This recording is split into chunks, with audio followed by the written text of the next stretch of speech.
أشهد أن لا إله إلا الله.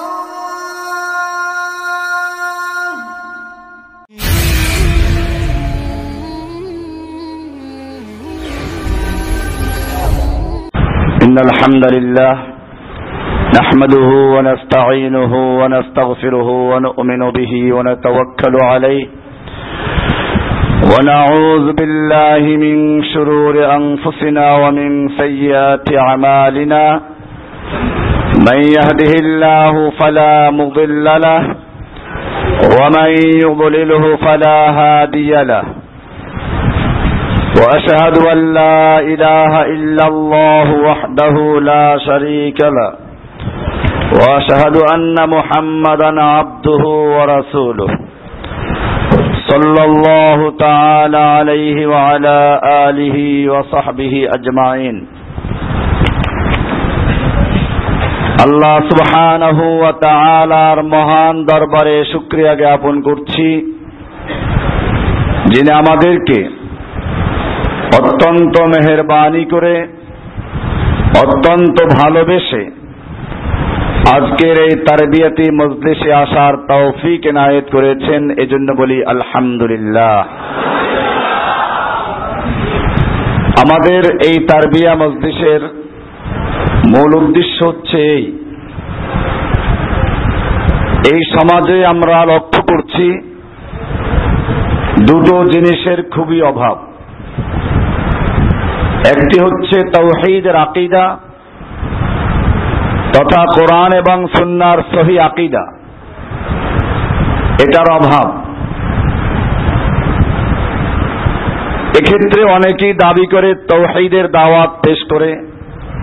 এমন কোন ফিরকা, এমন কোন দল নেই যারা নিজেদেরকে হকের অনুসারী বলে দাবি না করে। আহলুস সুন্নাহ ওয়াল জামাআহ নামে এদেশে অনেক দল তৈরি হয়েছে। এমনকি সবচেয়ে চরম ভণ্ড বেদাতি, যাদের সঙ্গে আল্লাহর নবীর এবং সাহাবায়ে কেরামদের কোনো সম্পর্ক নেই, এদের দলের নামও হচ্ছে আহলুস সুন্নাহ ওয়াল জামাআহ। চট্টগ্রাম, কুমিল্লা, নোয়াখালী এসব অঞ্চলে আপনারা দেখবেন সুন্নি সম্মেলন হয়, এদের দলের নাম আহলুস সুন্নাহ ওয়াল জামাআহ। আবার যারা এর চেয়ে একটু ভালো, তাদের মধ্যেও আকীদাগত শিরক জড়িত আছে। বাংলাদেশের সর্বত্র যাতে তাওহীদের আকীদা ছড়িয়ে দেওয়া যায়, এজন্য আমরা একটা কর্মসূচি হাতে নিয়েছি। আপনারা যারা বিভিন্নভাবে আমাদের বক্তব্য শুনেন কিন্তু নিজের কাছে দলিল না থাকার কারণে আপনারা কথা বলতে গিয়ে আটকে যান, তারা যাতে করে একটা প্যাকেট হাতে পান এবং এর মাধ্যমে দাওয়াতের কাজ করতে পারেন, সেজন্যই আমাদের এই প্রোগ্রাম। ইনশাআল্লাহ আপনারা যদি নিয়মিতভাবে সাড়া দেন, আমাদের ইচ্ছা আছে আমরা ইনশাআল্লাহ এটাকে নিয়মিত করা, প্রতি মাসে একবার অথবা 3 মাস অন্তর একবার আপনাদেরকে ডাকবো এবং এক এক সময় কয়েকটা ক্লাস আমরা নিব, যাতে আপনারা এটা দিয়ে কাজ করতে পারেন। সে ধারাবাহিকতারই প্রথম প্রোগ্রাম আজকে। এবং আমরা এই মার্কাজ যেরকম একটা প্রতিষ্ঠান, এরকম ভাবে আমাদের সারা দেশের ভাইদেরকে একটা প্রতিষ্ঠানের আন্ডারে নিয়ে আসার চেষ্টা করছি।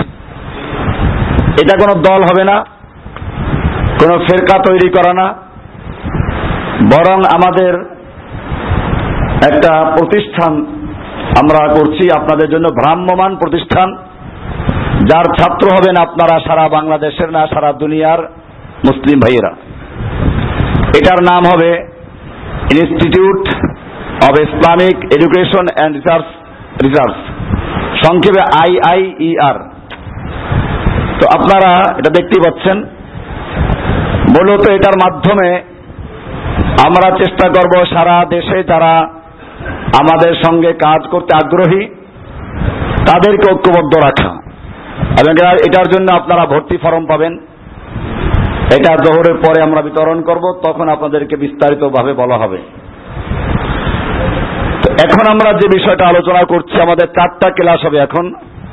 কর্মসূচি আপনাদের হাতে হয়তো চলে গেছে, কর্মসূচি দিয়ে দেন। দার্সগুলো একের পর এক শুনতে পাবেন। প্রথম দার্স হবে সুপার পাওয়ার ওয়ানলি আল্লাহ, লা ইলাহা ইল্লাল্লাহ। সুপার পাওয়ার এক আল্লাহ, লা ইলাহা ইল্লাল্লাহ। এটা হলো এখন যে ক্লাসটা হবে। এরপরে 5 মিনিট আপনারা বিরতি পাবেন একটু নড়াচড়া করার জন্য। এরপরে দ্বিতীয় লেকচার হবে সকল বিধান বাতিল করো, ওহীর বিধান কায়েম করো। এর উপরে এ সম্পর্কে যতগুলো আয়াত আছে, মৌলিক আয়াতগুলো ইনশাআল্লাহ আপনাদের হাতে চলে যাবে, তাহলে আপনাদের কাজ করতে আর বেগ পেতে হবে না। এরপরে আর একটা বিষয় আসবে, লেকচারগুলো এখানে দেওয়া আছে, তাগুত। আর একটা আসবে ধর্মনিরপেক্ষতা এবং বনাম ইসলাম। এই 4টা লেকচারে ধারাবাহিকভাবে চলবে একের পর এক জোহর পর্যন্ত। জোহরের পরে আমাদের মূল কর্মসূচি, যেটা কিভাবে সারা দেশের ভাইদেরকে আমরা যুক্ত রাখতে পারি। আপনারা ফোনে পান না, অনেকে অভিযোগ করেন, সেটা আর থাকবে না ইনশাআল্লাহ। যদি আপনারা এখানে আমাদের নিয়মিত ভর্তি হয়ে যান, তাহলে দেখবেন ইনশাআল্লাহ আমরাই আপনাদের খুঁজে নিব। একটা মেসেজ সারা দুনিয়া চলে যাবে, তখন আর কোনো প্রচারের প্রয়োজন হবে না। আমরা সে ব্যবস্থা ইনশাআল্লাহ করব। আমরা যে এই প্রোগ্রামটা করছি, আপনাদেরকে মোবাইলে যাদের নাম্বার ছিল বা যারা যোগাযোগ করেছেন তাদেরকে SMS করেছি। আপনারা SMS পাইছেন এরকম কে? হাত তুলুন দেখি একটু। তারপর কম সংখ্যায় ইনশাআল্লাহ হয়তো আপনাদের বাকিদের নাম্বার ছিল না আমাদের কাছে। ইনশাআল্লাহ আপনাদের নাম্বার থাকলে আমরা আপনাদেরকে যোগাযোগ রাখবো ইনশাআল্লাহ। আমরা আজকের প্রথম দার্স এখনই শুরু করছি। মূলত এই দার্সের অর্থ লম্বা চড়া বক্তব্য না, উদ্দেশ্য শুধুমাত্র শীটগুলোকে আপনাদেরকে তুলে দেওয়া, বুঝিয়ে দেওয়া, যাতে আপনারা এই দিয়ে কাজ করতে পারেন। আমরা বর্তমান সময়ে যে বিষয়টা দেখি সেটা হচ্ছে এই, বিভিন্ন ইসলামিক দেশগুলোতেও এখন একটা বড় যে বিষয়, তা হচ্ছে আল্লাহর ক্ষমতা বনাম জনগণের ক্ষমতা। বিভিন্ন দেশের সংবিধানে লেখা আছে প্রজাতন্ত্রের সকল ক্ষমতার মালিক জনগণ। এবং এই বিষয়টা যারা এদেশের ইসলামকে মানে, 5 ওয়াক্ত সালাত আদায় করে, এরাও এটাকে তেমন কিছু মনে করে না। অথচ এই বিষয়গুলো সম্পর্ক আকীদার সাথে, এগুলো সাধারণ বিষয় না, এগুলো সম্পর্ক আকীদার সাথে এবং ইসলামের মূল কালেমা লা ইলাহা ইল্লাল্লাহর সাথে সম্পৃক্ত। আল্লাহ সুবহানাহু ওয়া তাআলা আমাদেরকে একটা দ্বীন দিয়েছেন যার নাম ইসলাম। ইসলামী আকীদার মূল বিষয় হচ্ছে ঈমান।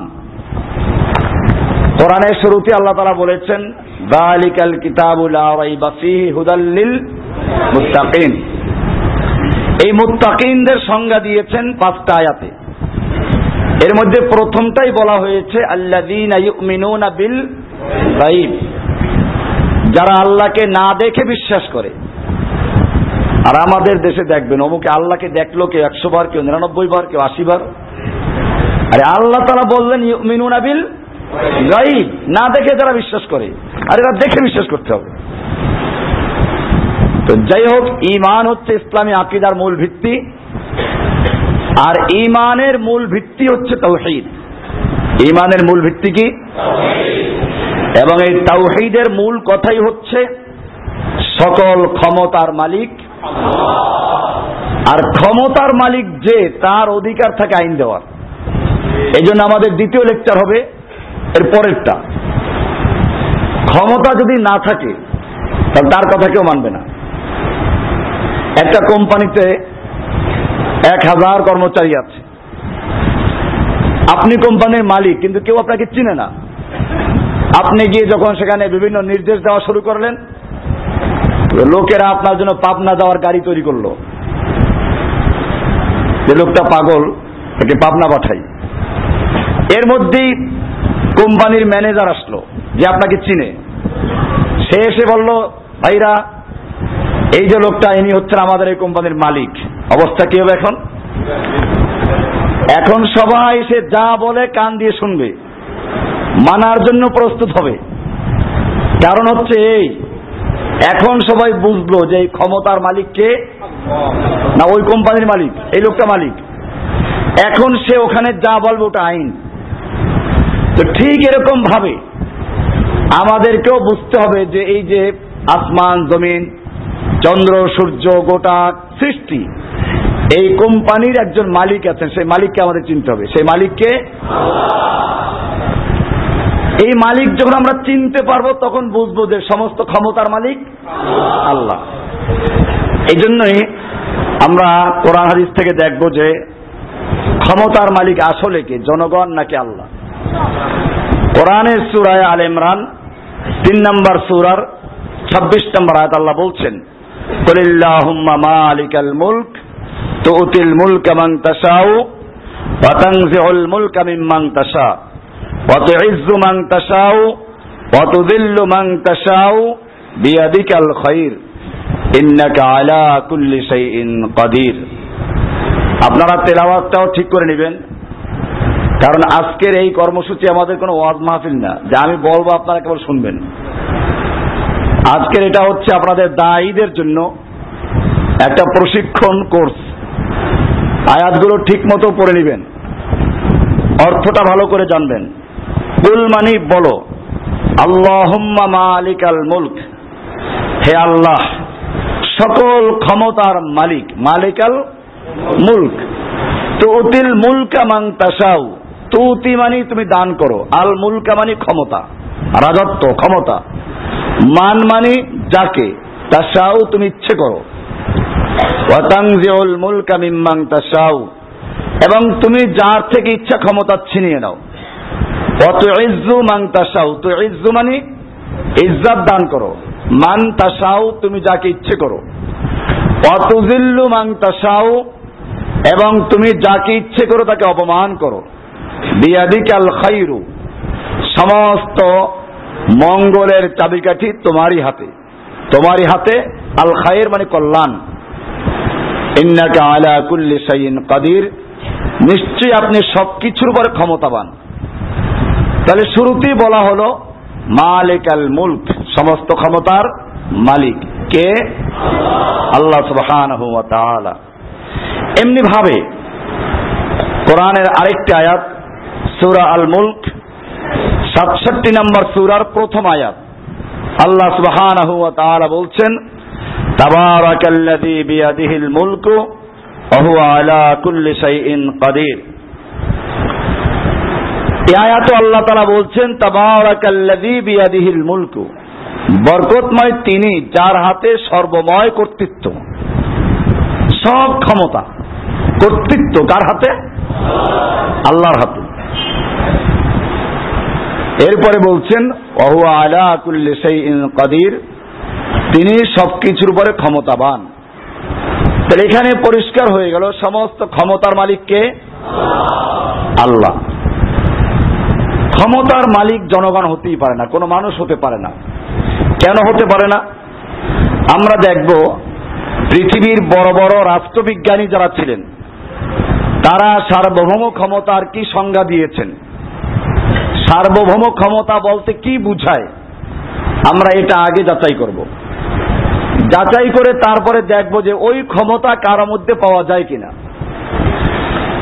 এজন্য পৃথিবী খ্যাত বড় বড় রাষ্ট্রবিজ্ঞানীদের কয়েকজনের নাম আমি বলছি। একজন হচ্ছেন অস্টিন।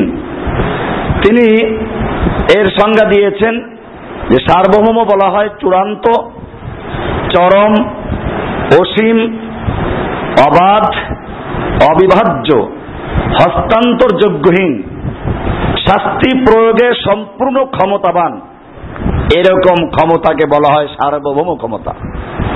শব্দগুলো চিন্তা করেছেন, চূড়ান্ত যার পরে আর কিছু নেই, চরম, অসীম। সার্বভৌম ক্ষমতা হচ্ছে এমন ক্ষমতা যা অসীম, যার কোনো সীমানা নেই।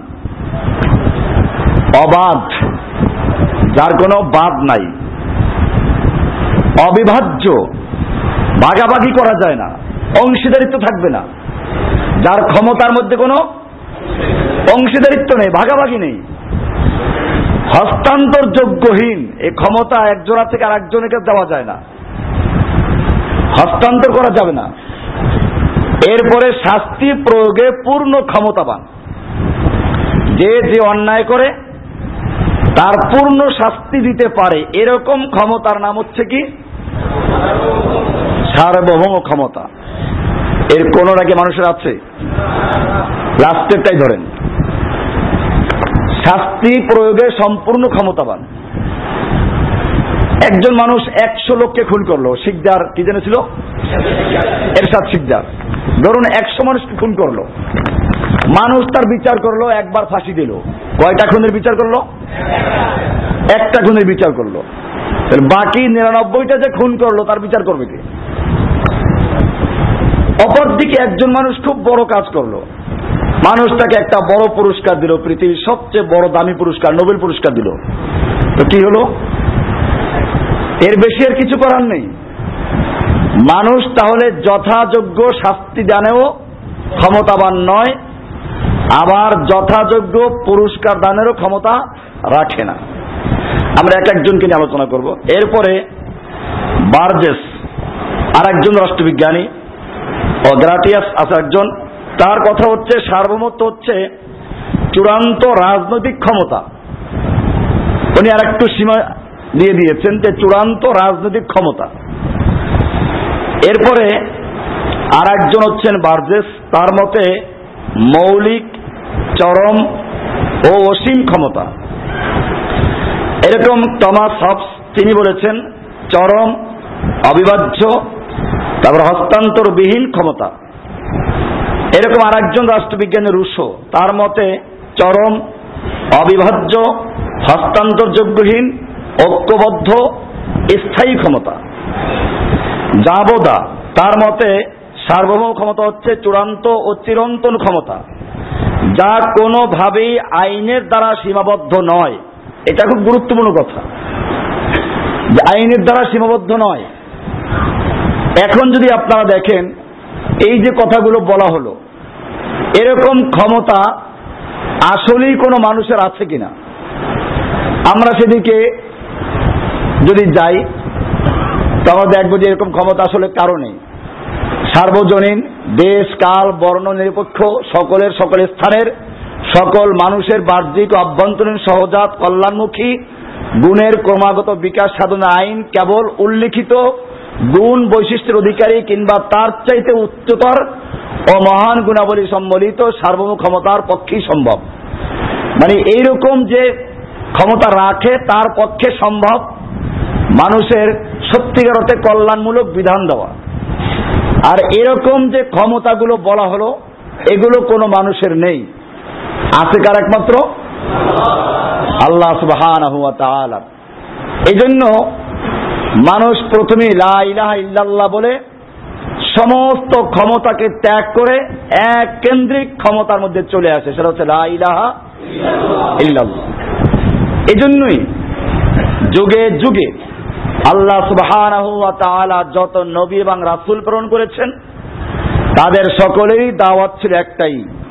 কোরআনের সূরা আম্বিয়া 21 নম্বর সূরার 25 নম্বর আয়াত আল্লাহ তাআলা বলছেন, ওমা আরসালনা মিন ক্বাবলিকা মির রাসূলিন ইল্লা নূহি ইলাইহি আন্নাহু লা ইলাহা ইল্লা আনা ফা'বুদুন।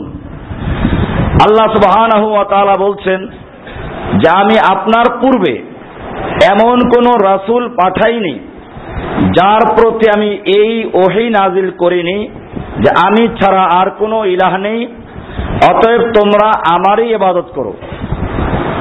সব নবী এবং রাসূলদেরকে আল্লাহ সুবহানাহু ওয়া তাআলা এই একই দাওয়াতের নির্দেশ করেছেন, লা ইলাহা ইল্লাল্লাহ।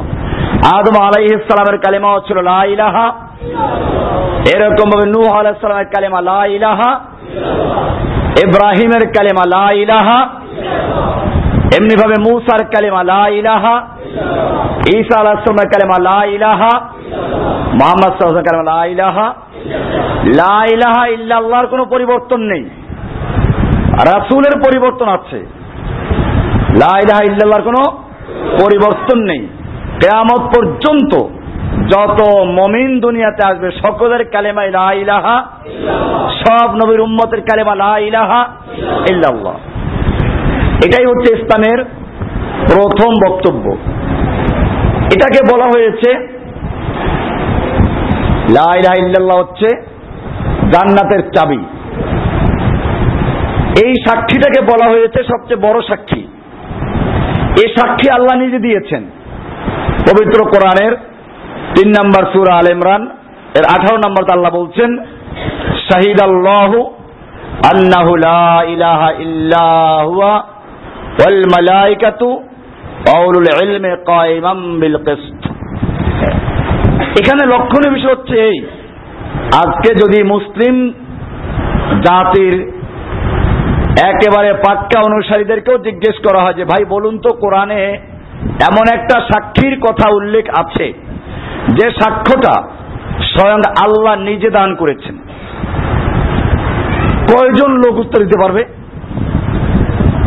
অথচ আপনারা দেখতে পাচ্ছেন এটা কোরআন স্পষ্ট আয়াত, সূরা আল ইমরানের 18 নম্বর আল্লাহ বলছেন শাহিদাল্লাহু, আল্লাহ নিজে সাক্ষী দিয়েছেন, আন্নাহু লা ইলাহা ইল্লাল্লাহ। সেই সাক্ষীটা হচ্ছে কি আন্নাহু লা ইলাহা ইল্লাল্লাহ ওয়াল মালাইকাতু ওয়া উলুল ইলমি।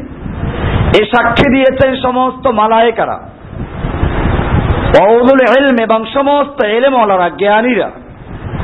সেই সাক্ষীটা কি লা ইলাহা ইল্লাল্লাহ। এবং এই শাহাদাতটা কি কোরআনের সবচেয়ে বড় সাক্ষী বলে আখ্যায়িত করা হয়েছে। আল্লাহ তাআলা এমনি বলতে পারতেন যে সবচেয়ে বড় সাক্ষ্য হচ্ছে লা ইলাহা ইল্লাল্লাহ, তা বলেন নাই। বরং আমরা যেরকম কোন একটা বিষয়কে গুরুত্ব বোঝানোর জন্য প্রথমে প্রশ্ন করি, বলো তো জিনিসটা কি, এর মানে আপনাকে উত্তর দেওয়ার জন্য বলা হচ্ছে না, প্রশ্ন করে ওই বিষয়টার গুরুত্ব বোঝানো উদ্দেশ্য। এখানেও তাই হয়েছে। আল্লাহ তাআলা প্রশ্ন করেছেন কুল আইয়ু শাইইন আকবারু শাহাদা, বলো তো শাহাদা হিসাবে, সাক্ষ্য হিসাবে সবচেয়ে বড় সাক্ষ্য কোনটি? সূরা নাম 6 নম্বর সূরার 19 নম্বরের প্রথম অংশ আল্লাহ প্রশ্ন করেছেন। আজকেও যদি মুসলিম উম্মাহকে প্রশ্ন করা হয়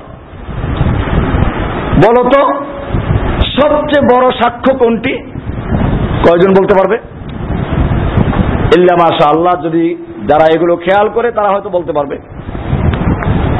আল্লাহ তাআলা এরপরে উত্তর দিয়েছেন কুল ইন্নামা হুয়া ইলাহু ওয়াহিদ, বলো সেটা হচ্ছে ইন্নামা হুয়া ইলাহু ওয়াহিদ।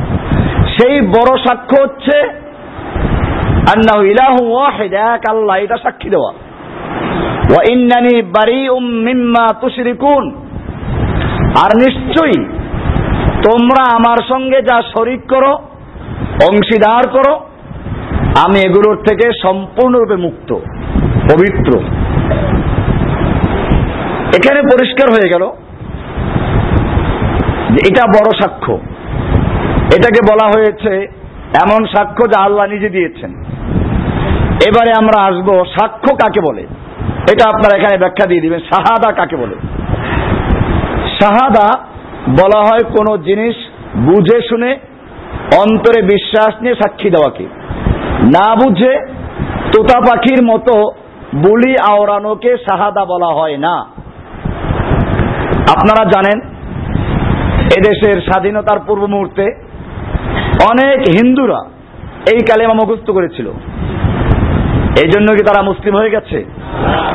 মুসলিম হয় নাই। কেন হয় নাই? তারা শাহাদা দিয়েছে, কিন্তু এটাকে শাহাদা বলা যাবে না। এটা আমি এভাবে বলি যে আপনি আদালতে গেলেন, জাজ সাহেব আপনাকে জিজ্ঞেস করলো যে আপনি কে? আপনি বললেন আমি তো এই খুনের মামলার একজন সাক্ষী। জাজ আপনাকে জিজ্ঞেস করলো বলুন তো কে খুন করেছে তা তো জানি না, কাকে খুন করলো তাও তো জানি না, কি দিয়ে খুন করলো, কেন খুন করলো, আপনি কিছুই জানেন না। জাজ কি বলবে? জাজ বলবে যে এই লোকটা দেখো মাথা ঠিক আছে কিনা, যদি পাগল হয় পাবনা পাঠাও ঠিক করার জন্য, আর পাগল না হলে একে জেলে পাঠাও। ফাজলামি করার জায়গা আর খুঁজে পায় নাই, আদালতে চলে আসছে। তার মানে আদালতে যদি সাক্ষী দিতে হয় তাহলে আপনাকে বুঝে শুনে সাক্ষী দিতে হবে। তাহলে যেই সাক্ষী, যেই শাহাদাকে সবচেয়ে বড় শাহাদা বলা হয়েছে, যেই শাহাদাটা আল্লাহ নিজে দিয়েছেন, এই শাহাদা না বুঝে দিলে চলবে? এজন্য আমরা এখানে লিখে দিয়েছি, আরবিতে শাহাদা বলা হয় কোন জিনিস বুঝে শুনে অন্তরে বিশ্বাস নিয়ে সাক্ষী দেওয়াকে। না বুঝে তোতা পাখির মতো বুলি আওড়ানোকে শাহাদা বলা হয় না। এজন্য লা ইলাহা ইল্লাল্লাহর অর্থ জানা প্রতিটি মুসলিমের জন্য ফারদুল আইন। এটা ছাড়া একজন লোক মুসলিম হতেই পারে না। এটা বুঝতে হবে, বুঝে কবুল করতে হবে। কি করতে হবে? আমরা ইনশাআল্লাহ আজকে সে আলোচনা করব না, এটার পরে আবার যখন আমরা দার্স দেব তারপরে আসবে লা ইলাহা ইল্লাল্লাহর তাওহীদের শর্তগুলি কি কি আছে, রোকনগুলো কি আছে। আজকে দার্সে এগুলো আসবে না, আজকে শুধু এটার উপরে লেকচার হচ্ছে। এটা ফরজুল আইন, এটা মানুষ ভুলে গেছে। এটা ভুলে গেছিল মক্কার লোকেরাও।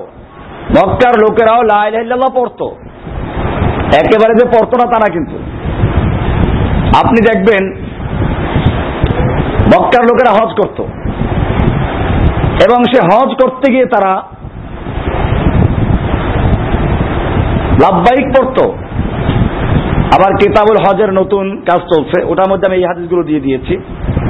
মক্কার লোকেরা তালবিয়া পড়তো, লাব্বাইক আল্লাহুম্মা লাব্বাইক লাব্বাইক লা শারীকা লাকা লাব্বাইক ইন্নাল হামদা ওয়ান নি'মাতা লাকা ওয়াল মুলকা, সব পড়তো।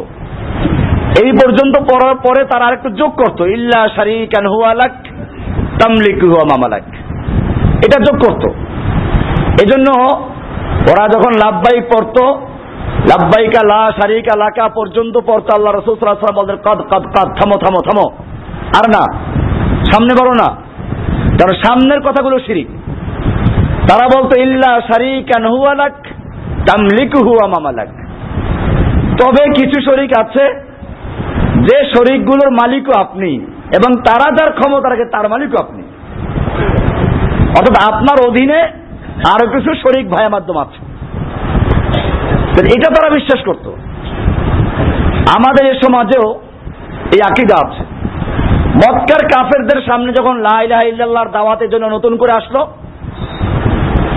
মক্কার লোকেরা তাওহীদকে খালি ভুলেই যায় নাই, এমন ভুলে গেছে, স্মরণ করে দেওয়ার পরেও স্মরণ আসে নাই, বরং তারা এটাকে আশ্চর্য মনে করলো। কোরআনের সূরা সাদের 5 নম্বর আয়াতে দেখবেন বলা আছে, আজআলাল আলিহাতা ইলাহান ওয়াহিদা ইন্না হাযা লাশাইউন উজাব। বোঝা গেল আবু জাহেলরা বুঝতে পেরেছিল, প্রতিবাদ এমনি করে নাই, না বুঝে করে নাই। তাদের প্রতিবাদের ভাষাটা কি? আজআলাল আলিহাতা ইলাহান ওয়াহিদা, সে কি সমস্ত আলেহাদেরকে এক ইলাহকে এক ইলাহের ভিতরে কেন্দ্রীভূত করলো। তার মানে তারা বুঝতে পেরেছে লা ইলাহা মানে সব ইলাহাবাদ, 360 দেবদেবী বাদ, ওদের পীর মুরিদ গুলো বাদ, পীর মুর্শিদ চলবে না, কোনো ভায়া মাধ্যম চলবে না, সবগুলো বাতিল হয়ে গেছে। ইল্লাল্লাহ, এক আল্লাহ ছাড়া যত কিছু সব বাতিল। এটা তারা বুঝে বলল ইন্না হাযা লাশাইউন উজাব। এটা খালি আশ্চর্য কথাই না, এটা অত্যাশ্চর্য কথা। আরবিতে আজিব মানে হচ্ছে আশ্চর্য কথা, আর ওজাব হচ্ছে মোবালাগা, তার মানে অত্যাশ্চর্য বিষয় এটা। তাহলে তাওহীদটা কেমন ভুলেছিল। ঠিক একই অবস্থায় মক্কার লোকেরা হজ করত, বাইতুল্লাহ তওয়াফ করত, বরং আপনারা আমার বিস্তারিত লেকচারের বিষয়ে জানেন, আমার বইটাও আছে। আজকে শুধুমাত্র দাওয়াতের জন্য যা প্রয়োজন এতটুকু দেওয়া হচ্ছে। যে মক্কার লোকেরা যে আল্লাহ বিশ্বাস করত, এটা অনেক দলিল দেওয়া আছে, কোরআনের বহু আয়াত আছে। আল্লাহ সুবহানাহু ওয়া তাআলা বলছেন, সবার রকম বন্ধু,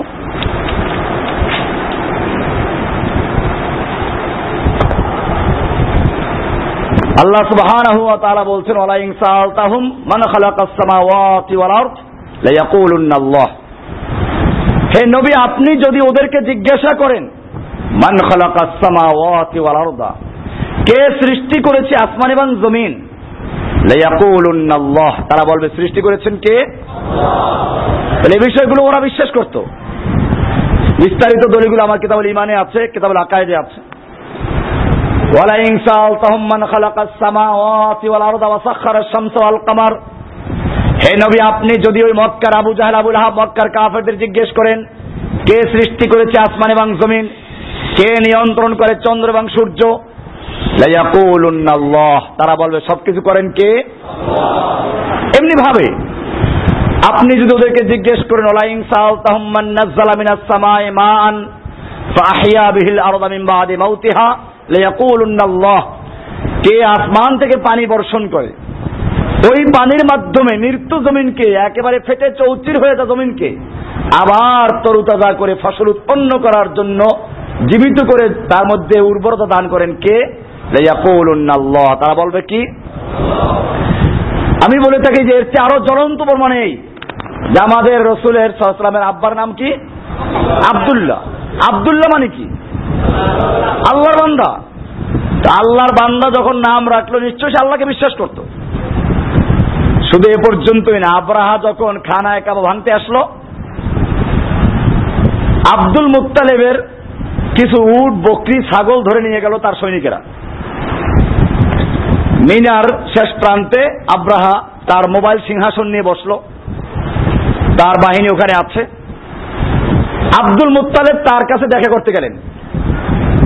আব্রাহা মনে করলো যে কাবা নিয়ে আলোচনা করবে।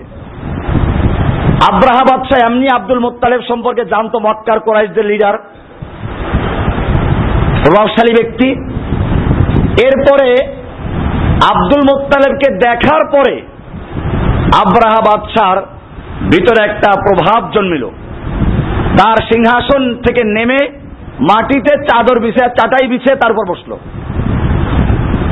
মনে করলো যে গুরুত্বপূর্ণ আলোচনা হবে কাবা নিয়ে।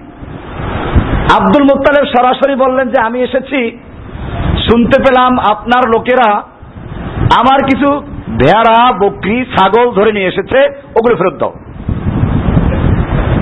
আব্রাহা বাদশাহ মানে আকাশ থেকে পড়লো না কোত্থেকে পড়লো, সে বলল, দেখো আমি তো আপনার সম্পর্কে আগেই অনেক প্রভাব আমার মনের ভিতরে ছিল, আপনাকে দেখার পরে সেটা আরো অনেক গুণ বেড়ে গেছে, কিন্তু আপনার কথা শুনে আমার সবগুলো একেবারে কোথায় যে পালিয়ে গেছে জানি না কেন। আমি মনে করলাম যে আপনি কাবা নিয়ে আলোচনা করেন, আপনি কাবার মোতাওয়াল্লি, যে কাবার সঙ্গে আপনার বংশ, আপনার জাতির মর্যাদা জড়িত, আপনার ধর্মের আকীদা জড়িত, আপনি সেই কাবা নিয়ে কথা না বলে কথা বলছেন কতগুলো ভেড়া, বকরি, ছাগল নিয়ে। আব্দুল মুত্তালিব কি উত্তর দিয়েছিলেন? আব্দুল মুত্তালিব বলেছিলেন, আমি ওই ভেড়া, বকরি আর ছাগলের মালিক, সেজন্য ও নিয়ে কথা বলছি তোমার সাথে, ওগুলো ফেরত দাও। আর ওই কাবা যেটা, ওটা আর মালিক আর একজন, উনি তোমার সাথে বোঝাপড়া করবেন। তাহলে তারা আল্লাহ বিশ্বাস করতো না? এর আরো অনেক জ্বলন্ত প্রমাণ আমার বইতে আছে, দেখে নিন বিস্তারিত দোকান থেকে। তো যে বিষয়টা আমাদের মনে রাখতে হবে,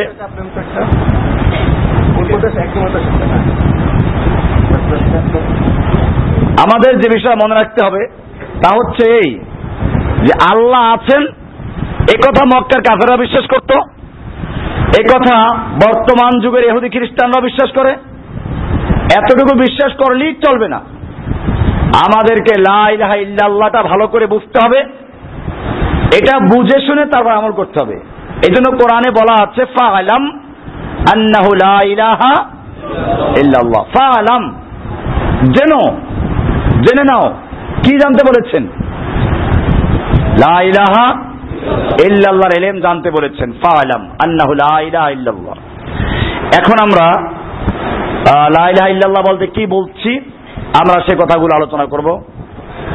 এটা হচ্ছে না, আমরা বলছে লা ইলাহা ইল্লাল্লাহ। লা ইলাহা ইল্লাল্লাহ দুইটা অংশ আছে। প্রথম অংশ লা ইলাহা, পরের অংশ ইল্লাল্লাহ। লা ইলাহা এটা দ্বারা নফি করা হয়। লা মানে নাই, ইলাহা মানে মাবুদ, কোনো মাবুদ নেই, না করা হচ্ছে।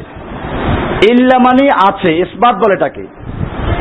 লা ইলাহা হলো নফি, ইল্লাল্লাহ হচ্ছে ইসবাত। এই জন্য এদেশের সুফিদের পরিভাষায় তারা বলে নফি ইসবাতের জিকির। কথাটা ঠিকই তারা বলে, কিন্তু আসলে তারা অর্থ বুঝে নাই। নফি ইসবাত যদি তারা ঠিক মতো বুঝতো, তাহলে আর পীরদেরকে কখনো ভায়া মাধ্যম মনে করতো না। নফি ইসবাত যদি বুঝতো, তাহলে মাজারওয়ালার কাছে প্রার্থনা করতো না। নফি ইসবাত যদি বুঝতো, কারণ কি নফি করা হচ্ছে আর কি ইসবাত করা হচ্ছে। লা ইলাহা, কোন ইলাহা নেই, কোন মাবুদ নেই, কোন সাহায্যকারী নেই, কোন ক্ষমতার মালিক নেই, সব নাই। আপনারা এটা জানেন যে আমরা বলে থাকি যে একটা পুরাতন বিল্ডিং এ রং করতে গেলে আগে মানুষ কি করে, পুরাতন রংগুলোকে ঘষে মেজে ধুয়ে মুছে পরিষ্কার করে তারপরে নতুন রং করে। ঠিক লা ইলাহা ইল্লাল্লাহর মধ্যে এটা আছে। লা ইলাহা মানে হচ্ছে পুরাতন যত রকমের আকীদা, যত রকমের খাজা বাবা, গাজা বাবা, ল্যাংটা বাবা, কারো জনক, কারো ঘোষক, নেতা নেত্রী, অমুক তমুক, লা ইলাহা মানে কারো কোনো কিছু চলবে না, সব থেকে পরিষ্কার করা হচ্ছে। এরপরে ইল্লাল্লাহ মানে একজনকে গ্রহণ করা হচ্ছে, তিনি কে?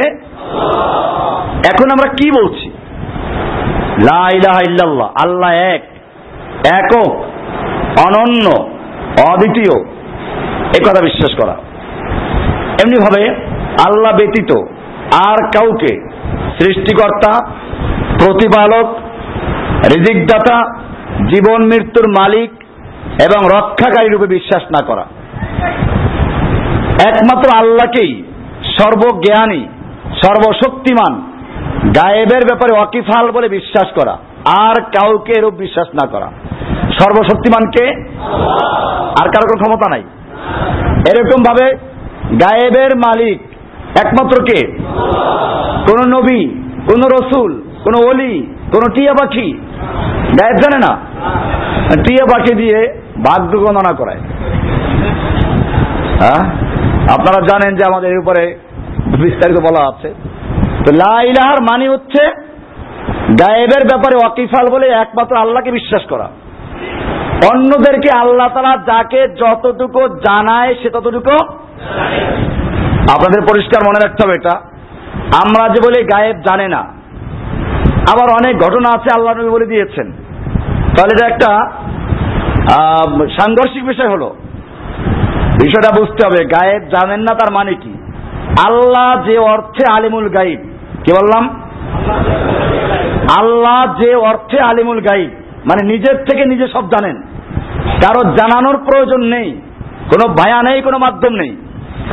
এইরকম নিজের থেকে নিজে জেনে যে জানে তাকে বলা হয় কি? আর এই অর্থে আলিমুল গায়ব একমাত্র একজন, তিনি কে? অন্য নবী রসুল যারা আছেন তাদেরকে আল্লাহ তাআলা যতটুকু জানায় তারপরে। এখন আমরাও জানি জান্নাত হক, জাহান্নাম হক, ফুলসিরাত হক, এগুলো আমরা বিশ্বাস করি। জানলাম, কেমনে জানলাম? আমাদেরকে আল্লাহর নবী জানিয়েছেন। নবী কেমনে জানলেন? আল্লাহ তাআলা ওহীর মাধ্যমে জানিয়েছেন। আল্লাহ তাআলা জানাবার পরে নবী জানলেন। এরপরে যদি আলিমুল গায়ব নবী হয়, তাহলে নবী জানাবার পরে আমরা জেনেছি, আমরা আলিমুল গায়ব না। এটাকে আলিমুল গায়ব বলা হয় না। আলিমুল গায়ব বলা হয় যে কারো জানানো ছাড়া নিজের থেকে নিজে সবকিছু জানে, তাকে বলা হয় কি? আর এই অর্থে আলিমুল গায়ব শুধুমাত্র একজনই, তিনি কে? লা ইলাহা ইল্লাল্লাহ, আর কাউকে বিশ্বাস না করা। এমনি ভাবে আল্লাহ ব্যতীত আর কাউকে উপকার, অপকার, লাভ ক্ষতির মালিক বিশ্বাস না করা। কে আমার উপকার করবে? হাদিসে পরিষ্কার বলা আছে, ওয়া আলাম আন্না আহলাস সামাওয়াতি ওয়াল আরদ ওয়াল জিন্না ওয়াল ইনসা, তুমি জেনে রাখো যদি গোটা আসমানবাসী এবং জমিনবাসী, মানব দানব সব একত্র হয়, আলা আইয়ানফাউকা তোমার উপকার করার জন্য, লা ইয়ানফাউকা, তারা সকলে মিলে তোমার উপকার করতে পারবে না, ইল্লা মা কাদ কাতাবাহুল্লাহ, আল্লাহ তাআলা যতটুকু পূর্বের থেকে লিখে রেখেছেন তার বেশি তারা কেউ করতে পারবে না।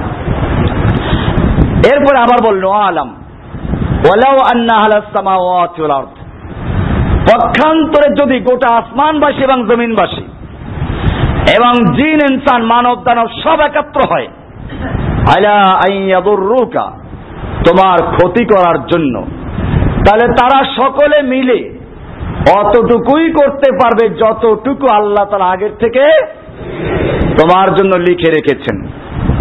তাহলে পরিষ্কার, এখন খবরদার, অমুকের কোপানলে পড়েছে, অমুকের রাহু গ্রাসেরও পড়েছে, আছে না দেশে বিভিন্ন পত্রপত্রিকায় দেখবেন যে রাশিফল, আবার এই ফকিরদের কাছে গণকদের কাছে গেলে বলে এটা অমুক তারকা তার উপরে খেপে গেছে, রাহুর গ্রাস হয়েছে। এই সমস্ত হিন্দুদের আকীদাগুলো মুসলমান সমাজে এখনো চালু আছে। এই জন্য লা ইলাহা ইল্লাল্লাহর মানে হচ্ছে লা ইলাহা, কোন ইলাহ নেই যে উপকার করতে পারবে, ক্ষতি করতে পারবে, ইল্লাল্লাহ, একমাত্র আল্লাহ ছাড়া। এরপরে আল্লাহ কি সার্বভৌম ক্ষমতার মালিক বলে বিশ্বাস করা এবং আর কেউ তার এই একচ্ছত্র ক্ষমতার শরীক নেই বলে বিশ্বাস করা।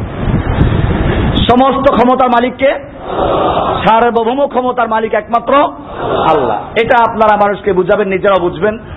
আমরা এজন্য আগে সার্বভৌম ক্ষমতার অর্থ পরিষ্কার করেছি যে সার্বভৌম ক্ষমতা বলতে কাকে বলে, এর সংজ্ঞা কি। যারা পরে এসেছেন তারা শীত থেকে দেখে নেবেন। এই ক্ষমতা একমাত্র আছে কার? আল্লাহ। এটা আল্লাহকেই বিশ্বাস করতে হবে, এখানে কোনো শরীক নেই, কোনো অংশীদার নাই। আপনি বলবেন যে আমাদের লোকেরা তো আসলে ওই অর্থে বলে না, একটু সামান্য শরীক মনে করে। অংশীদার হওয়ার জন্য কত পার্সেন্ট থাকা জরুরি? একটা কোম্পানি করলেন, একজনের 50 ভাগ শেয়ার, আর একজনের 10 ভাগ, আর একজনের 20 ভাগ, আর একজনের 1 ভাগ, একজনের 5 ভাগ। অংশীদার হিসেবে সবাই সমান কিনা? হ্যাঁ, অংশ পরে বেশি কম আছে, অংশ বেশি আছে কম আছে, কিন্তু অংশীদার হিসেবে কোনো পার্থক্য নেই।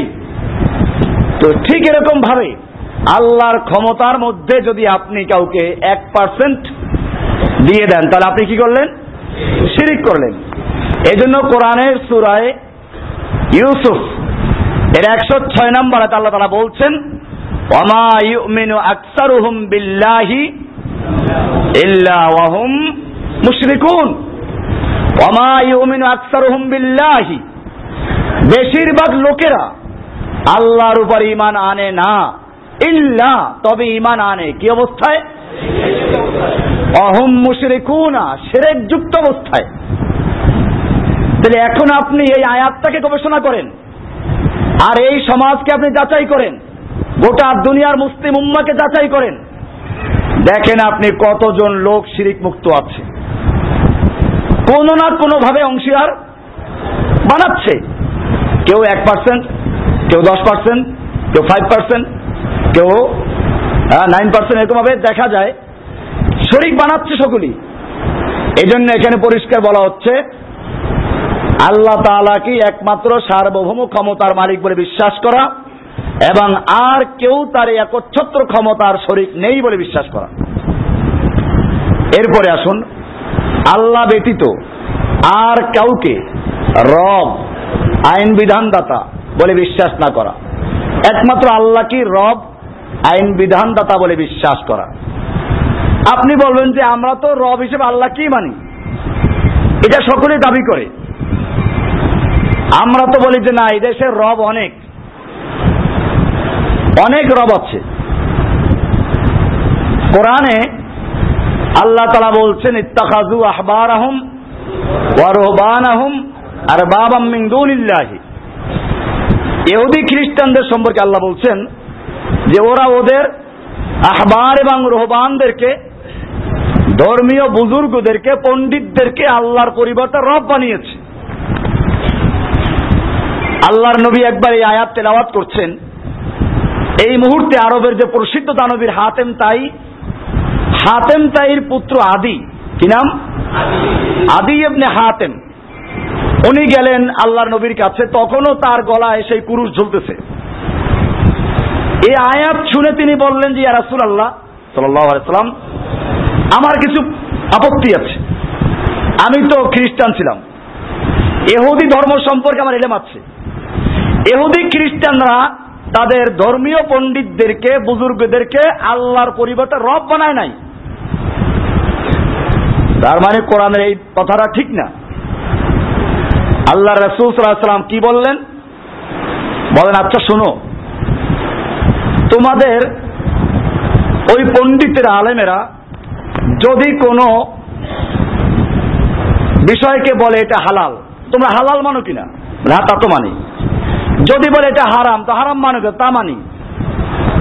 বল, তাহলে এই হালাল এবং হারামের বিধান দেওয়ার অধিকার কার? এইটা যখন তোমরা তোমাদের পীর বুজুর্গদের কথা অনুযায়ী মানো, তাহলে তারাই আল্লাহর জায়গায় রব হয়ে গেছে। এভাবে রব বনে। আমরাও দেখি আল্লাহ সুদকে হারাম করেছেন, আমাদের সরকারগুলো বললো যে না, সুদ লাইসেন্স থাকলে বৈধ, লাইসেন্স না থাকলে অসুবিধা। সরকারের খাতায় সুদ হারাম কোনটা জানেন? গ্রামগঞ্জে যারা ওই যে নগদ টাকায় সুদ লাগায়, সুদে টাকা লাগায়, শতকরা 10 টাকা নেয়, ওটা সুদ হারাম। কারণ সরকার লাইসেন্স দেয় নাই, লাইসেন্স নেয় নাই, ভাগ পায় নাই। আর যদি সরকারের ভাগ থাকে, লাইসেন্স থাকে, সোনালী ব্যাংক, রূপালী ব্যাংক, পূবালী ব্যাংক, জনতা ব্যাংক, কোনো ব্যাংক, ভৌয়া ব্যাংক, এগুলো সবগুলোতে কি আছে? লাইসেন্স দেওয়া আছে। সরকার ভাগ পেয়েছে, বিধায় কি হয়ে গেছে? তাহলে সুদ আল্লাহ করলেন হারাম, এরা করলো কি? জনগণ মানছে কিনা? তাহলে হালাল হারাম বিধান দেওয়ার মালিক কে? এবারে যখন এই লোকগুলো দিল এবং তাদেরকে মানছে, রব হয়ে গেল কিনা? আল্লাহ বললেন চোরের হাত কাটো, মানুষ বলল না, হাত কাটা যাবে না, বিকল্প আইন জরিমানা করো, জেল দিয়ে দাও। এটা কার্যকর হলো। তাহলে আল্লাহটা বাতিল হলো, মানুষেরটা রব বানানো হলো কিনা? এটাই আমরা এখানে লিখে দিয়েছি যে আল্লাহ ব্যতীত, লা ইলাহার মানে হচ্ছে আল্লাহ ব্যতীত আর কাউকে রব, আইন বিধানদাতা বলে বিশ্বাস না করা। এই পরে যারা আছে হাতের শীটগুলো বুঝিয়ে দাও। এমনি ভাবে আল্লাহ ছাড়া আর কাউকে ইবাদত বন্দেগীর অধিকারী, সাহায্যকারী, বিপদ হতে উদ্ধারকারী, মুক্তিদাতা বলে বিশ্বাস না করা। এগুলো প্রত্যেকটা বিষয় খেয়াল করতে হবে যে ইবাদত বন্দেগীর অধিকারী কে? আপনি বলবেন আমরা তো ইবাদত আল্লাহরই করি। না, আল্লাহর সামনে আমরা যখন দাঁড়াই হাত বেঁধে, ইবাদত হয় কিনা? নামাজে দাঁড়াইলে ইবাদত হয় কিনা? তাহলে বোঝা গেল দাঁড়ানো একটা ইবাদত, নীরবে দাঁড়ানো একটা। এখন যদি আমরা নীরবে গিয়ে মূর্তির সামনে দাঁড়াই, তাহলে ইবাদত হবে কিনা? ওটা ইবাদত। নামাজে দাঁড়াইলে ইবাদতটা হয় কার? আর মূর্তির সামনে দাঁড়াইলে ইবাদত হলো কার? মূর্তির। এরকম ভাবে পশু জবাই করি আমরা, কোরবানি করি, ইবাদত কিনা? সাদাকা দেই, ইবাদত কিনা? দেই কার জন্য? আল্লাহর জন্য। দিলে যদি আল্লাহর ইবাদত হয়, তাহলে এই পশুটা যখন কোন পীরের নামে জবাই করা হয়, তাহলে কার ইবাদত হলো? মাজারের গিয়ে জবাই করা হলো, কার ইবাদত হলো? এইভাবে আমরা আল্লাহ ব্যতীত অন্যের দাস এবং অন্যের ইবাদত করি। এরপরে আল্লাহ ছাড়া আর কারো দাস বা বান্দা হয়ে থাকা যাবে না। নিজের প্রবৃত্তি ও দেশে প্রচলিত প্রথার অন্ধ অনুসরণ করা যাবে না। দেশে প্রচলিত, দেশে আছে, চালু না করে কই যাব?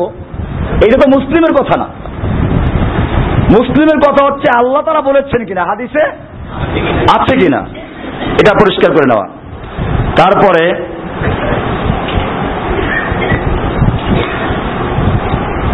আল্লাহ ছাড়া আর কারো নিকট দোয়া এবং সাহায্য প্রার্থনা না করা।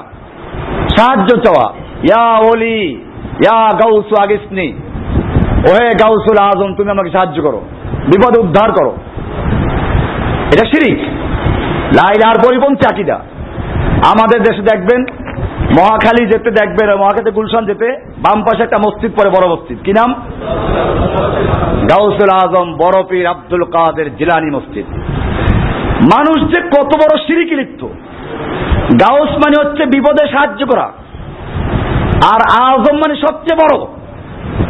তাহলে এখন আপনি তর্জমা করেন, আল গাউসুল আজম মানে সবচেয়ে বড় সাহায্যকারী, বিপদে উদ্ধারকারী বড় পীর আব্দুল কাদের জিলানী।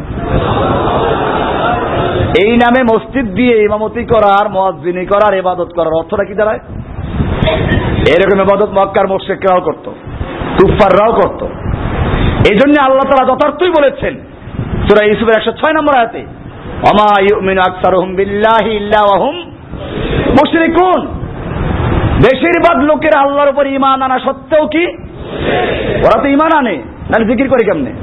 জিকির করে, তাসবিহ তাহলিল করে, কত রাত্র পালন করে, যারা রাসূল পালন করেন নাই, সাহাবীরা করেন না, তার চেয়ে বেশি এরা করে। এরপরেও আল্লাহর বাণী অনুযায়ী তারা মুশরিক। কেমনে মুশরিক হলো? তারা গাউসুল আজম বিশ্বাস করে। কাকে? মানুষকে।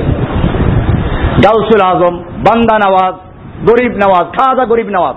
গরিব নওয়াজ মানে কি? গরিব নওয়াজ ফার্সি শব্দ। গরিব নওয়াজ মানে হচ্ছে গরিবকে যে দান করে, গরিবের দাতা। গরিবের দাতা কি মানুষ না আল্লাহ?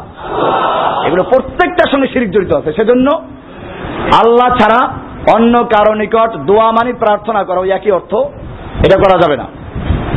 আল্লাহ ছাড়া আর কারো উপর নির্ভর এবং কারো নিকট আশা পোষণ করা না করা এবং কাউকে ভয় না করা। অর্থাৎ আল্লাহকে যেরকম ভয় করা, আল্লাহর কাছে যে আশা করা হয়, খৌফ এবং রজা, এটা ঈমানের অংশ। আমরা ভয় করব কাকে? আবার আশাও করব কার কাছে? এটা আবার এরকম না যে ভয় করলাম যে আল্লাহ যে অন্যায় আমরা করছি আল্লাহ মাফ করবেন না, কাজে এখন খাওয়া দাওয়া ফুর্তি করো না, এটা করা যাবে না। আশাও রাখতে হবে যে আল্লাহ আমাকে সৃষ্টি করেছেন, তিনি আমাকে ক্ষমা করবেন, ক্ষমাও চাইতে হবে, আশাও রাখতে হবে। তারপরে আল্লাহ ব্যতীত আর কাউকে সবচেয়ে প্রিয় না জানা এবং তাকেই অসীম প্রেমময় এবং অসীম করুণার অধিকারী বলে বিশ্বাস করা। কোন মানুষ, দল, সমাজ বা কোন শাসন কর্তৃপক্ষকে আল্লাহর আইন বিধান শরিয়াতের পরিবর্তন বা সংশোধনের অধিকারী বলে স্বীকার না করা। লা ইলাহার অর্থ এটা। লা ইলাহা ইল্লাল্লাহর অর্থ হচ্ছে জীবনের প্রত্যেক কাজের জবাবদিহি শুধুমাত্র আল্লাহর নিকট করতে হবে। এই বিশ্বাস হৃদয়ে মনে সবসময় জাগ্রত রাখা এবং যে কাজে আল্লাহ সন্তুষ্ট হন সে কাজ করতে এবং যে কাজে আল্লাহ সন্তুষ্ট হন সে কাজ থেকে বিরত থাকতে সদা চেষ্টা করা। আল্লাহ ছাড়া আর কাউকে সকল প্রয়োজন পূরণকারী, ক্ষমার অধিকারী, হেদায়েত রূপে দানকারী রূপে বিশ্বাস না করা। নবী, ফেরেশতা, ওলিয়া উলিয়া, সাধু স্বজনকে ইলাহি ব্যবস্থাপনার মধ্যে পরিবর্তন ও সংযোজন করবার এবং আল্লাহর নিকট সুপারিশ করবার অধিকারী বলে বিশ্বাস না করা।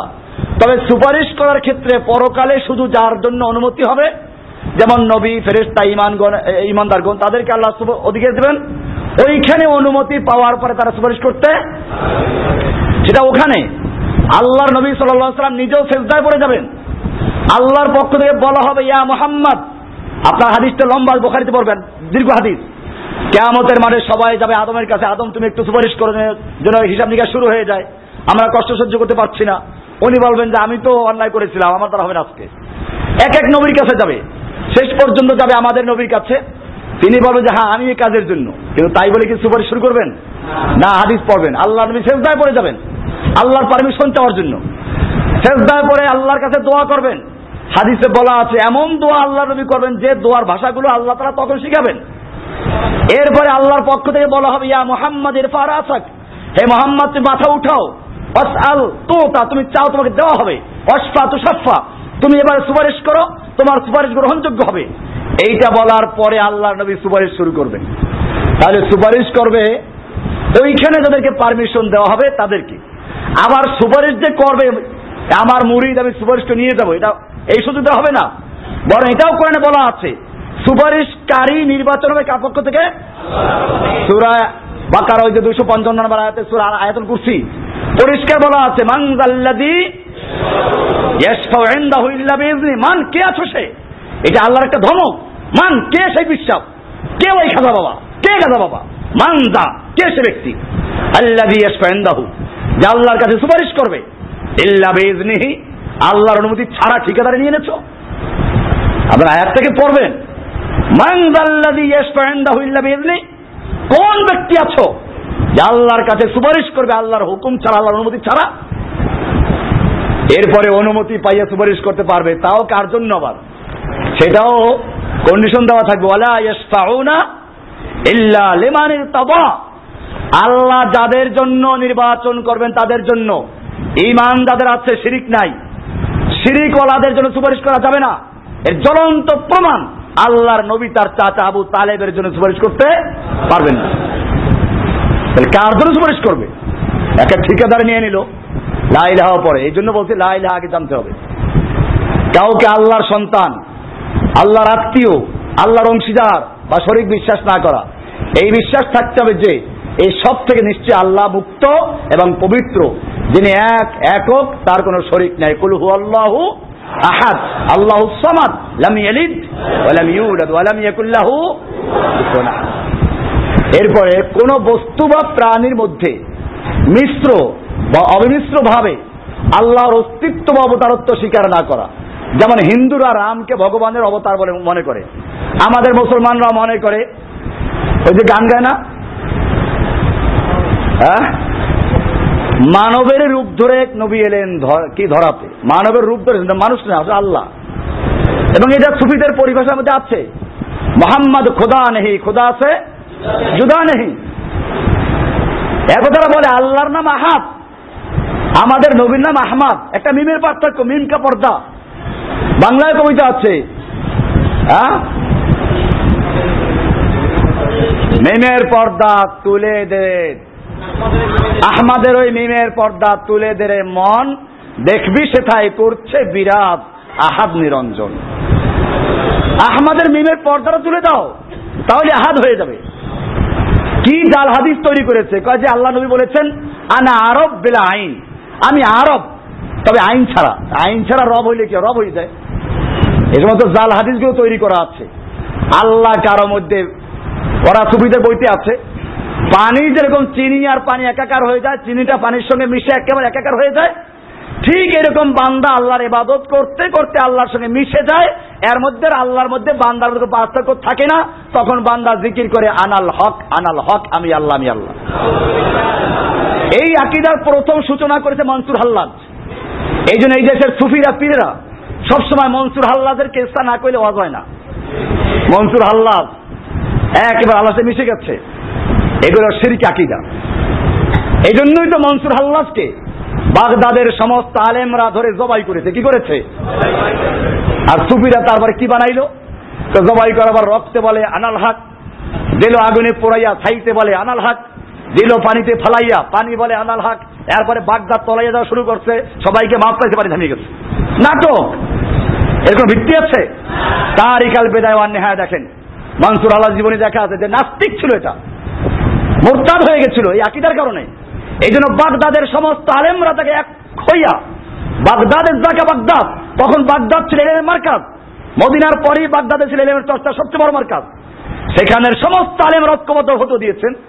আর আমাদের দেশে সুফি সাহেবরা বলে সে আল্লাহর ওলি ছিল, ওরা বুঝতে পারে নাই। এইগুলো বিশ্বাস করা যাবে না। আল্লাহ কারো মধ্যে মিশে যায় না। আল্লাহ আল্লাহ আল্লাহ আরশে আছেন। কোথায় আছেন?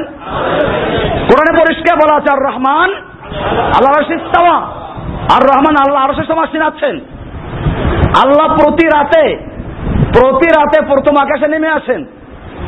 আল্লাহর নবী মেরাজে গেছেন। আর যদি কোনো প্রমাণ নাও থাকে, আপনাদের মনে না থাকে, একটা প্রমাণ পেশ করেন, সেটা হচ্ছে আল্লাহ নবী মেরাজে গেছেন না? তো আল্লাহ যদি বান্দার মধ্যে মিশে থাকে, তাহলে মেরাজে গেলেন কি করতে? কোথায় গেলেন? এটা পরিষ্কার মুসলিমদের আকীদা, কোরআন সুন্নাহর আকীদা। আল্লাহ তাআলা কোথায় আছেন? আরশে। সবে কদরে আল্লাহ নেমে আসেন। কোথায় নেমে আসেন? আল্লাহ তাআলা প্রতি রাতে আসমান থেকে নেমে আসেন প্রথম আসমানে। আল্লাহর নবী আসমান ভেদ করে, এক এক আসমান ভেদ করে যাচ্ছেন। কোথায় যাচ্ছেন? আল্লাহর কাছে যাচ্ছেন। আল্লাহ যদি তোমার মধ্যে থাকে তাহলে গেলেন কোথায়? এটা পরিষ্কার, আল্লাহ আছেন আরশে। আল্লাহর এলেম আছে সর্বত্র বিরাজমান। কি আছে? আল্লাহর জ্ঞান, আল্লাহর এলেম সর্বত্র। আপনারা এই আকীদাগুলো পরিষ্কার করবেন, মানুষকে বুঝাবেন। এই জন্য আমরা এটা লিখে দিয়েছি। এরপরে আসুন, আল্লাহ প্রতি মুহূর্তে জীবন্ত, জাগ্রত এবং সৃষ্টি জগতের সর্বাবস্থা সম্পর্কে অবগত, তাকে সবচেয়ে নিকটবর্তী বলে বিশ্বাস করা, ছোট বড় সকল কাজে আল্লাহর ইচ্ছায় সংগঠিত হয় বলে বিশ্বাস করা, তাকদীরের সাথে সম্পৃক্ত। আল্লাহ সবসময় জাগ্রত, তিনি চিরঞ্জীব, ঘুমান না। নিজেকে কোনো বস্তুর মালিক বা অধিকারী বলে না জানা, এমনকি স্বীয় প্রাণ, অঙ্গ প্রত্যঙ্গ, দৈহিক এবং মানসিক শক্তিকেও আল্লাহর নিকট থেকে প্রাপ্ত গচ্ছিত বস্তু মনে করা। আমাদের দেহর মালিককে, এই জন্য কোনো অঙ্গ বিক্রি করা জায়েজ নাই। তার মালিক তো আপনি না, মালিককে আপনাকে ব্যবহার করার সুযোগ দিয়েছেন। আপনার বাড়ি মেহমান গেল, আপনি মুরগি পোলাও দিলেন তাকে খাওয়ার জন্য, সে করলো কি, প্যাকেট করে নিয়ে রাস্তায় বিক্রি করতে শুরু করলো। এটা জায়েজ হবে? এটা আপনি তাকে দিয়েছেন খাওয়ার জন্য, তুমি যা পারো খাও, বাকিটা থেকে যাও, মালিক তুমি না। এটাকে বলে ইবাহাত। আল্লাহ আমাদেরকে চোখ দিয়েছেন বেচার জন্য না ব্যবহার করার জন্য? আল্লাহ আমাদের হৃদয় দিয়েছেন বেচার জন্য না ব্যবহার করার জন্য? যতক্ষণ আমি আছি ব্যবহার করব, আমি নাই ব্যবহার অধিকার আমাকে নাই। বেচা যাবে না। দান করা যাবে কিনা সেটা অনেক শর্ত সাপেক্ষে ওলামায়ে কেরাম বলেছেন। যদি কোনো বড় আলেম, আল্লাহর কোনো বড় দ্বীনের খাদেম যুদ্ধে আহত হলো বা কোনো হলো, সেক্ষেত্রে যদি তাকে দিয়ে কোনো সংযোজন করে কেউ তার করা যায় সেটা করতে পারবে, সেটা বিক্রি হয় নাই। আল্লাহর দেওয়া জিনিস আল্লাহর জন্য একজনকে দান করলেন, সেটা করা যেতে পারে। তাই আমি সে ফেকার মাত্রা যাচ্ছি না। আমরা এই সবগুলো মনে করি কার অনুদান? এগুলো সব আমাদের চক্ষু। আর দেখেন না কি সুন্দর চোখ একটা দিয়েছে, দুটো দিয়েছেন। আর এই চোখ দুটো যাতে নষ্ট না হয়, বাটা চোখ, বাটা মাছ আছে না, বাসা মাছ, বাসা মাছের মধ্যে দিলে অবস্থা কি হইতো? চোখ দুটো দিলেন, তার উপর দেওয়ার কি সুন্দর দেওয়াল করে দিয়েছেন, প্রাচীর, শক্ত প্রাচীর না, এটা টাক লাগলে কপাল ভাঙ্গে, তবু চোখ ভাঙ্গে না। চিন্তা করতে হবে এগুলো। নাক পিছনে দিলে কেমন হতো? খাবারটা যখন মুখে দেয় সঙ্গে সঙ্গে নাকের রিপোর্ট দেয়, খাওয়া যাবে না, ফালাও তাড়াতাড়ি, জ্ঞান চলে আসতেছে। তো এইগুলো আল্লাহর দেওয়া আমানত, আমরা এগুলো খেয়াল রাখবো। আল্লাহ তাআলা আমাদের সকলকে আমল করার তৌফিক দান করুন, আমিন। আমরা যদি আরো লেকচার কয়েকটা দিব, আমাদের সময় সীমিত আছে। আল্লাহ সুবহানাহু ওয়া তাআলা আমাদেরকে আমল করার তৌফিক দান করেন। সাল্লাল্লাহু আলাইহি ওয়া সাল্লাম।